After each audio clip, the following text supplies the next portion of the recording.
Buenas noches, mis hermanos. Señor los bendiga ricamente, como lo ha estado haciendo hasta el momento. Gracias al Señor. Aquí estamos bastante bien. Bendecidos también por nuestro Dios que tanto nos ama. Hoy es estudio bíblico y culto de oración. Y inclúyame por favor en sus oraciones y a mi familia.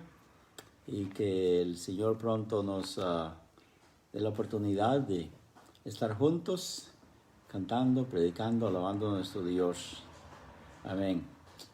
Orando los unos por los otros. Esta noche vamos a continuar nuestro estudio, posiblemente una lección más después de esta. Vamos a tener sobre la perpetuidad o continuidad de la iglesia del Señor Jesucristo. Es un estudio sumamente precioso, como todos los demás de la palabra de Dios. En este estudio ya habíamos visto un punto bastante importante sobre la profecía, que desde el libro de Daniel teníamos algunas escrituras de cómo el Señor dijo que su iglesia, una vez que fuera establecida, quedaría aquí perpetuamente en esta tierra por todos los siglos y remontándose hasta la eternidad. Vamos a mirar eso en Daniel capítulo 2, versos 44. Ya había dado esas escrituras, pero es un repaso breve sobre esta perpetuidad de la iglesia. En Daniel capítulo 2, cuando tenemos el sueño de Nabucodonosor, interpretado por Daniel, y diciendo pues que la piedra que vino del cielo y que cayó sobre los pies de la estatua de oro que representan los 4 grandes imperios o reinos que iba a haber sobre la tierra. Dice la Biblia que la piedra que cayó sobre los pies y que los desmenuzó y luego por supuesto todo lo demás se derrumbó, que eso representaba que todos los reinos de esta tierra iban a derrumbarse, excepto el que nacería de esa piedra que cayó y que derrumbó la estatua. Dice en el verso 44 de Daniel capítulo 2, y en los días de estos reyes, el Dios del cielo levantará un reino que no será jamás destruido, ni será el reino dejado a otro pueblo. Desmenuzará y consumirá a todos estos reinos, pero él permanecerá para siempre. El reino permanecerá para siempre. Y de la manera que viste, del monte fue cortada una piedra, no con mano, la cual desmenuzó el hierro, el bronce, el barro, la plata y el oro. El gran Dios ha mostrado al rey lo que ha de acontecer en el porvenir, y el sueño es verdadero y fiel su interpretación. Mirando también el capítulo 7 del mismo libro profético de Daniel, dice en el verso 17 y 18. Este es otro sueño que Daniel mismo había tenido y acerca de las cosas del futuro, y entonces a él le explican qué es lo que significa ese sueño. Y dice acá en el verso 17, estas 4 bestias son 4 reyes que se levantarán en la tierra. Otra vez mencionando ahora sobre estos reinos, ¿verdad? Nabucodonosor, y después iba a seguir el reino de los medo-persas, y sucedería después el de Alejandro el Grande, el de Grecia, y después el de los Césares de Roma. Dice, estas 4 bestias son 4 reyes que se levantarán en la tierra. Después recibirán el reino los santos del Altísimo, y poseerán el reino hasta el siglo, eternamente y para siempre. Es un ángulo diferente, es la misma terminología, pero diciendo pues que los santos, que no se refiere a todos los salvos, pero los escogidos de los salvos, las iglesias del Señor Jesucristo, tendrían el reino poseído eternamente y para siempre. Y todo esto hace alusión, por supuesto, a la perpetuidad de la iglesia del Señor Jesucristo. Miremos en el mismo capítulo, al final, versos 25 al 27, dice, y hablará palabras contra el Altísimo. Esto se refiere al anticristo, ¿verdad? Cuando también venga aquí a esta tierra a blasfemar contra el nombre de Dios y oponerse con todo lo que es de la palabra de Dios. Y a los santos del Altísimo quebrantará, esto es en el tiempo de la gran tribulación, y pensará en cambiar los tiempos y la ley, y serán entregados en su mano hasta tiempo y tiempos y medio tiempo. Pero se sentará el juez, el Señor Jesucristo, cuando Él venga a implantar su reino aquí en la tierra por 1000 años, y le quitarán su dominio para que sea destruido y arruinado hasta el fin. Amén. Eso está en Apocalipsis capítulo 20. Y que el reino, el dominio y la majestad de los reinos debajo de todo el cielo sea dado al pueblo de los santos del Altísimo, cuyo reino es eterno y todos los dominios le servirán y obedecerán. Amén. Sí, por eso la palabra de Dios dice, ¿verdad?, que cuando Él venga, que Él reinará y que nosotros reinaremos juntamente con Él. Amén. Así pues que esto está vaticinado en el Antiguo Testamento, que el Señor iba a venir después de estos reyes y Él fundaría su casa, su iglesia, que sería jamás destruida. En el verso 7, en el verso 14, dice que, o más bien, perdón, el capítulo 2, versos 44, vamos ahí de nuevo, dice así: y en los días de esos reyes, el Dios del cielo levantará un reino que no será jamás destruido, ni será el reino. Esto es muy importante. Esta iglesia, este reino, esta casa de Dios, dice que no será este reino dejado a otro pueblo. Como que alguien más venga debido a que el reino se debilitó, la iglesia se debilitó, le falló al Señor, entonces otros vienen y toman esta autoridad, toman este reino. Eso no va a ocurrir. Y no será este reino dejado a otro pueblo. Dejado a otro pueblo. Es muy, muy importante. Otro pueblo religioso, ¿verdad? Sea el católico que surgió también después de la fundación de la Iglesia del Señor Jesucristo, o el protestante, el reino protestante en el siglo XVI. Nadie va a suplantar este reino. Este reino estará continuamente en existencia a través de todos los siglos. No sería contaminado ni suplantado por nadie más. Gloria al Señor. Amén.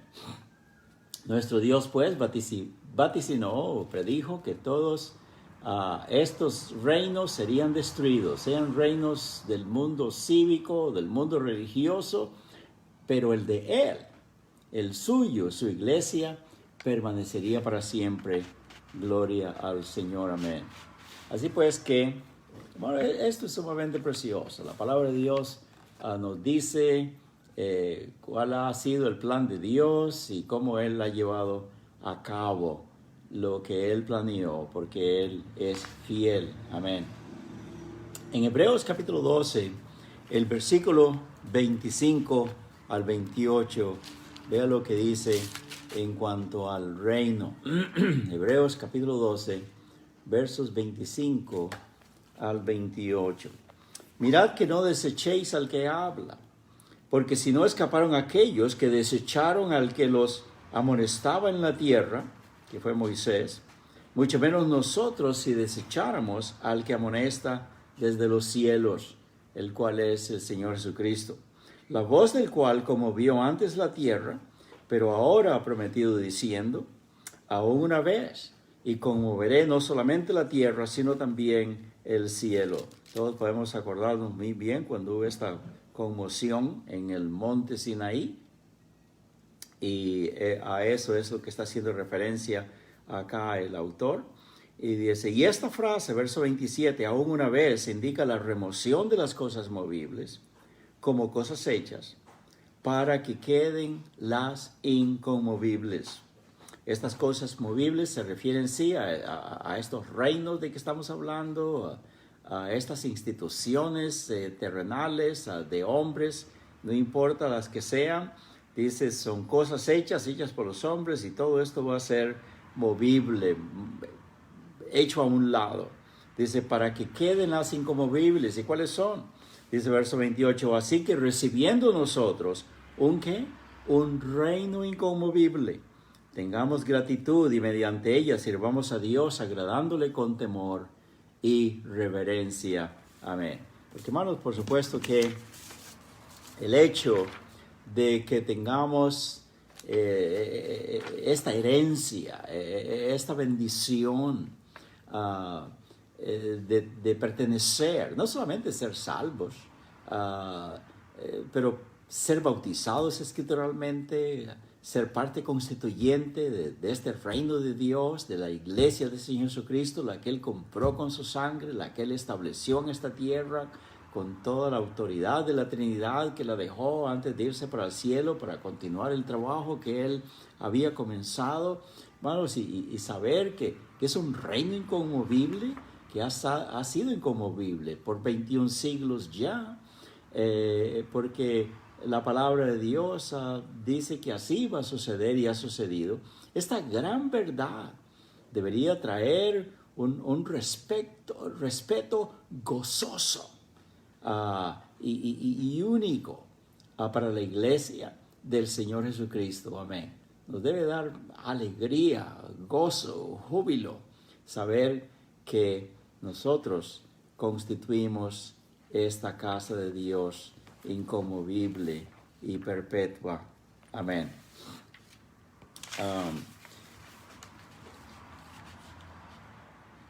Se necesita que los teólogos, exégetas o intérpretes, estudiantes serios de la palabra de Dios, sean deshonestos para que nieguen que cuando la Biblia habla del reino de Dios, del reino de los cielos,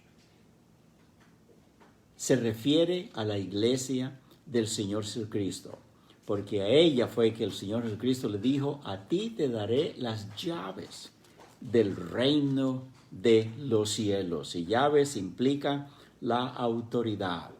Y en capítulo 16, verso 19 del libro de Mateo, cuando el Señor usó la palabra iglesia, ¿verdad? Él dijo que la iglesia le daba a él, le confería a él la autoridad de atar y desatar. Eso quiere decir de amarrar y de soltar. Y hermanos, es la única institución divina que tenemos en la tierra que tiene esa autoridad de la Trinidad para hacer esto, ¿verdad? Dije pues que cualquier exégeta, teólogo, estudiante serio de la palabra de Dios que niegue, que contradiga que el reino y la iglesia son una y la misma cosa, es deshonesto. Es deshonesto y no le debemos poner atención, ¿verdad? Porque son una y la misma cosa. El reino y la iglesia son indisolubles. Amén. Miremos, por ejemplo, ya cité a Mateo 16 a 19, pero mire, por ejemplo, lo que dice en Mateo, versos 21 y capítulo 21, perdón, versos 43. Mateo 21:43 lee de esta manera.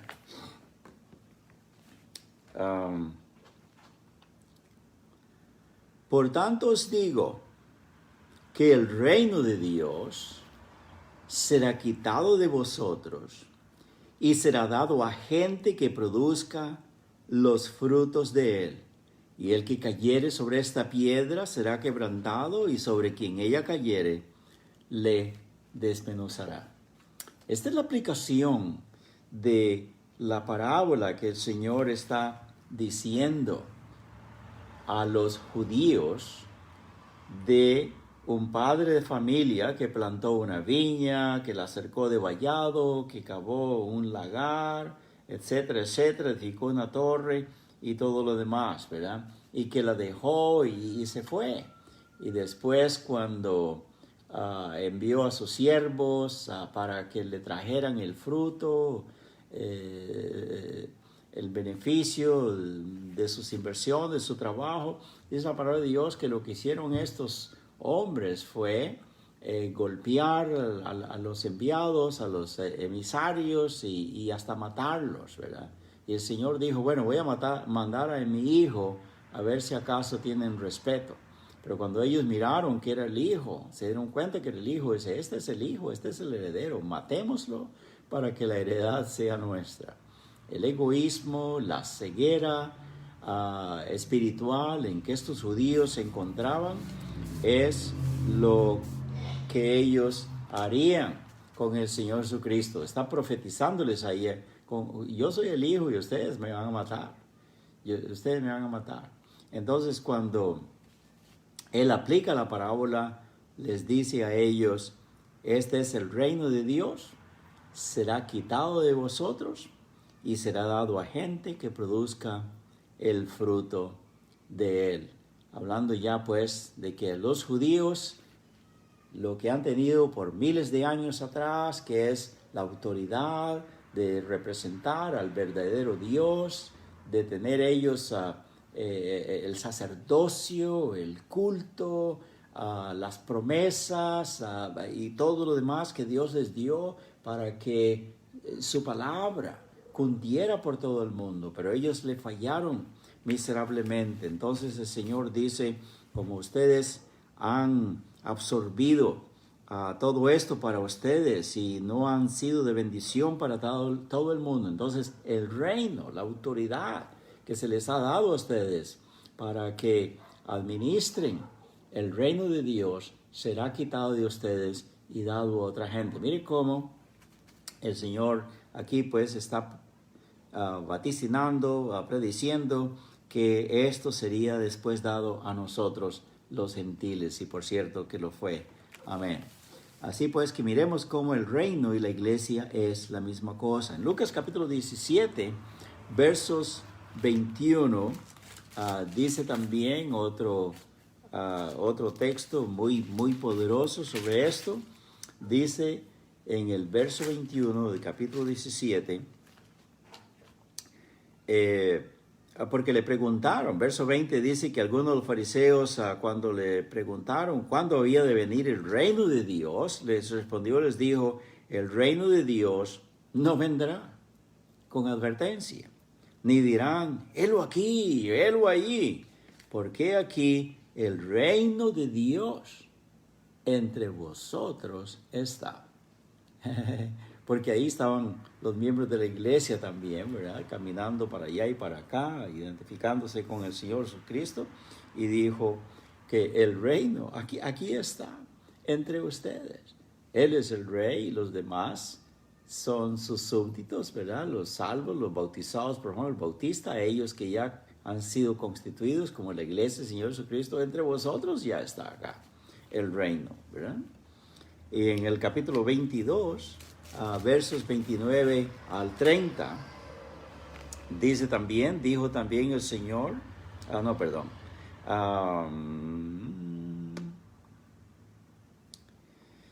verso 28 dice, vosotros sois los que habéis permanecido conmigo en mis pruebas.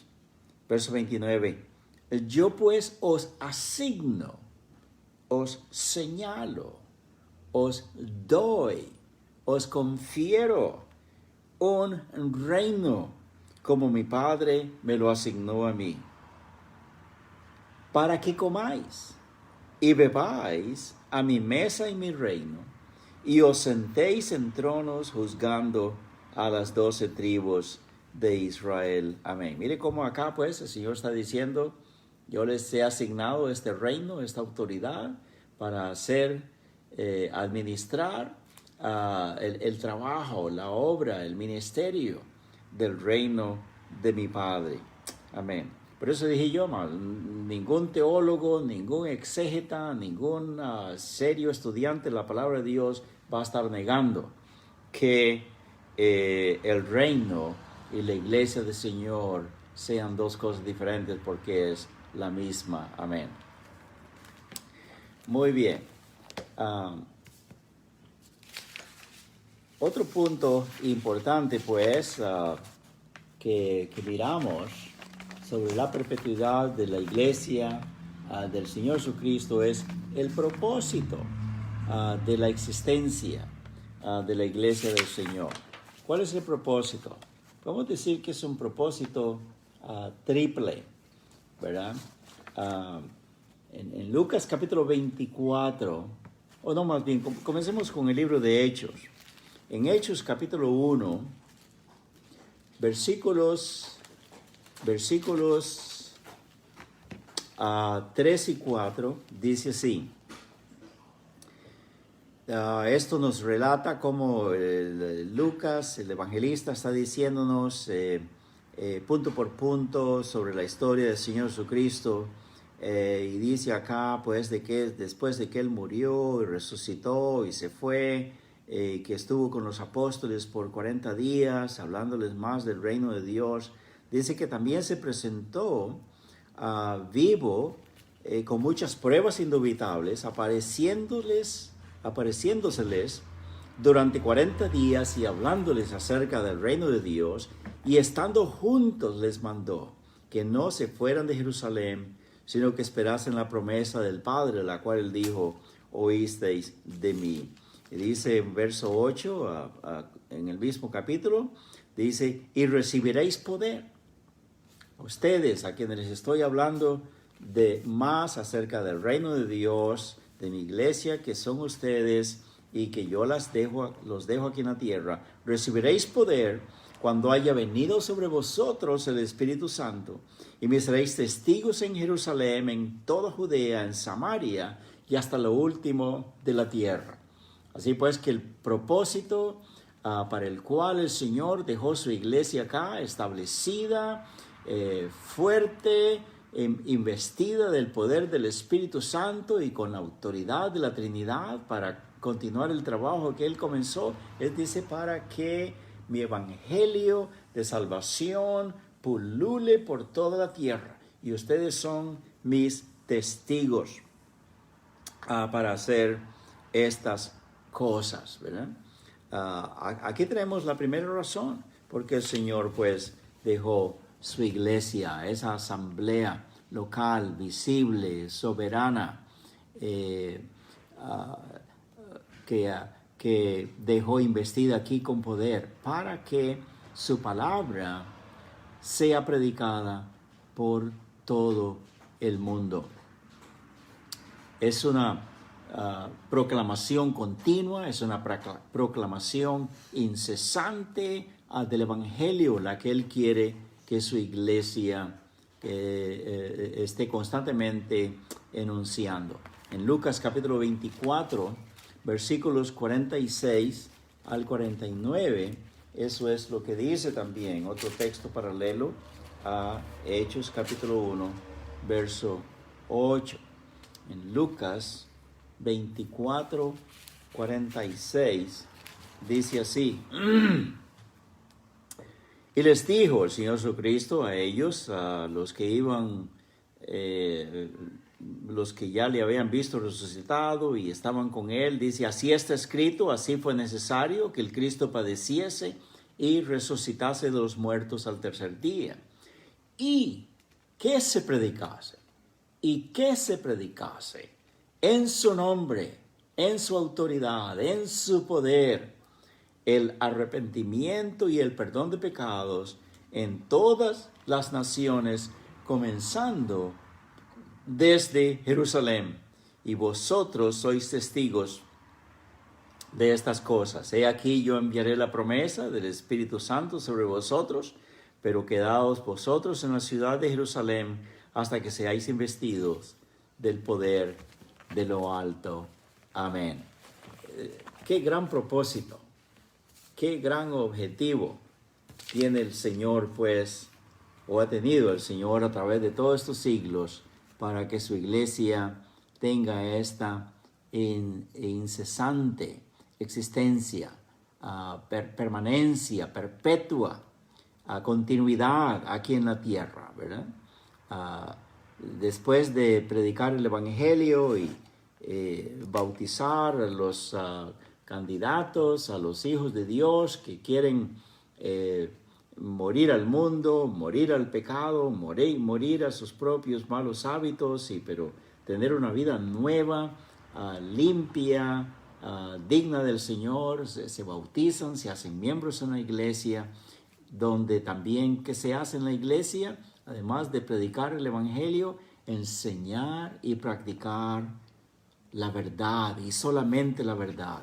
En 1 Timoteo, capítulo 3, versículos 15 a 14 al 16, leemos de la siguiente manera. 1 Timoteo 3, 14 al 16, dice el apóstol Pablo al joven Timoteo, pastor de la iglesia de Éfeso, le dice: esto te escribo, aunque tengo la esperanza de ir pronto a verte, pero si tardo, que sepas cómo debes conducirte. ¿Dónde? En la casa de Dios. ¿Cuál es la casa de Dios? La iglesia del Dios viviente, columna y baluarte de la verdad. Amén. Mire qué privilegio, qué responsabilidad tan grande tenemos de ser la columna, la que sostiene la verdad, baluarte de la verdad. Hermanos, baluarte, ya eso tiene que ver con esa área de defensa de un pueblo, de un ejército que está ahí tras el muro de defensa, lleno de soldados listos para defenderla por el ataque de los enemigos. Eso es el baluarte. La palabra de Dios es lo que nos ha asignado que seamos defensores de la verdad, proclamadores de la verdad. Amén. Que solo Cristo salva, que es solamente por la fe, que no es obras, no es por las buenas obras, que después de ser salvos, quiere el Señor que sean bautizados los discípulos por la autoridad de una iglesia nuevotestamentaria, que lleguen a ser parte de la casa de Dios para seguir proclamando el Evangelio y sirviendo al Señor, honrándole. Amén. Y todas las demás 22 doctrinas que tenemos en el Nuevo Testamento que se llaman la fe, los artículos de fe, el cuerpo de doctrinas de la palabra de Dios, es lo que contiene la verdad, todo el consejo de Dios. Amén. Después de proclamar el Evangelio, enseñar y practicar la verdad, un tercer propósito, por supuesto, es darle honra y gloria y servicio por todo el tiempo y por toda eternidad en su iglesia. Amén. En Efesios 3:21, eso es lo que dice, ¿verdad? Que a Él sea la gloria, a Dios sea la gloria. ¿Dónde? En la iglesia, en Cristo Jesús. En Cristo Jesús. Dice, por los siglos de los siglos. Amén. Y este amén es del Espíritu Santo que inspiró la Biblia. No es de los traductores, ¿verdad? Pero es del mismo Señor que dice, amén, que así sea por los siglos de los siglos, por todo el tiempo y por la eternidad. Amén. No hay ejercicio más noble, no hay motivo de gozo y de felicidad más grande para nosotros, los hijos de Dios, que conocemos a Cristo como Salvador personal, que somos miembros de la Iglesia de Jesucristo, que nos ennoblece, que nos enriquece, que nos da gozo, pero el hecho de saber que en nuestro cuerpo, en nuestra mente, en nuestro ser, en nuestras emociones, está ese ardiente deseo de alabar a nuestro Dios, porque Él es digno por el tiempo y por la eternidad. Amén. Así pues, la perpetuidad de la iglesia, Señor, miramos que ha sido profetizada. Vemos que también el reino y la iglesia del Señor Jesucristo son una misma cosa. La perpetuidad de la iglesia que el Señor le dio y el poder que le dio es por el propósito de su existencia, que sería proclamar el Evangelio, enseñar la verdad y darle honra y gloria por toda la eternidad. Amén. Ojalá, mis hermanos, que nosotros al tener en cuenta este privilegio, esta bendición, de esta herencia, de esta comisión que tenemos y el futuro que espera a la iglesia del Señor Jesucristo, que seamos lo suficientemente inteligentes y razonables para que digamos, yo necesito ser un fiel miembro de la iglesia del Señor Jesucristo. Amén. No debemos de estar ya con ese lenguaje a veces incorrecto, decir, es que ellos, como diciendo la iglesia donde usted es miembro, a veces cuando no estamos de acuerdo con algo, es que ellos aquí o ellos allá. No, es nosotros. Somos la iglesia del Señor Jesucristo. No es que ellos son una cosa y ustedes otra, ¿verdad? Pero somos todos el cuerpo de Cristo Jesús y Él es la cabeza. Amén. Que el Señor, hermanos, nos dé en esta generación y la que sigue esa disposición de estar fieles, de estar firmes y de estar dispuestos, conforme se necesite, a contender por la fe que ha sido una vez dada a los santos. Amén. Que el Señor los bendiga, mis hermanos, y adelante. Vamos a tener después una lección más sobre este tema tan precioso de la iglesia del Señor Jesucristo. Amén. Aquí había escrito una definición de la iglesia del Señor. Es quizá la definición más larga que ustedes hayan oído, pero creo que es bastante edificante oírla. Es bíblico todo esto que voy a decir ahorita, ¿verdad? Una iglesia del Señor Jesucristo, nuevo testamentaria, es una asamblea local, visible, soberana e independiente de personas salvadas por la fe en Cristo Jesús, que han sido bautizados escrituralmente y que han hecho el solemne pacto los unos con los otros, bajo las leyes del Nuevo Testamento, de cumplir con la gran comisión de Jesucristo, teniendo el Espíritu Santo morando en su medio, identificada y unida con un linaje inquebrantable de iglesias nuevotestamentarias desde el tiempo de Cristo hasta ahora. Amén. Qué bendición, hermanos. Yo le doy gracias al Señor, no solamente de que Cristo me salvó, pero que me salvó en una iglesia nuevotestamentaria, en la Iglesia Bautista Misionera de Hebrón, de Guarriucuba, y fui bautizado también ahí por la autoridad de esa iglesia. también fui llamado ahí al ministerio y reconocido como tal, y me dieron licencia para comenzar a predicar la palabra de Dios hace tantos años.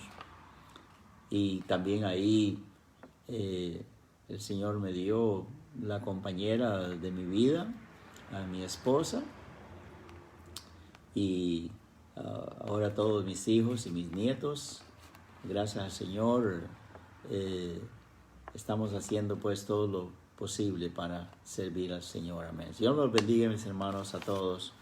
Les amo en el Señor y adelante con Cristo. Amén.